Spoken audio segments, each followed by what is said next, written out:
সোনারং তরুছায়ার আলিজাকের চত্বরে আমরা আজ বিকেলে একত্রিত হয়েছি।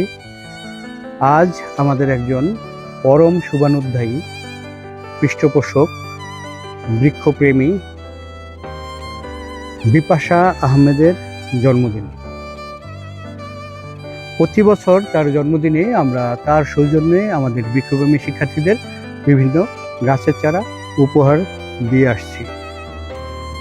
আজও তার সৌজন্যে তাকে জন্মদিনের শুভেচ্ছা জানিয়ে আমাদের এই বৃক্ষপ্রেমী শিক্ষার্থীদের বিভিন্ন গাছের চারা উপহার দিয়েছি। বিপাশা আন্টিকে জন্মদিনের শুভেচ্ছা। প্রিয় সংস্কৃতিজন, বৃক্ষপ্রেমী বিপাশা আহমেদ, শুভ জন্মদিন। জন্মদিনে আপনার আরও সাফল্যময় সুস্থ জীবন কামনা করছি। ধন্যবাদ সবাইকে।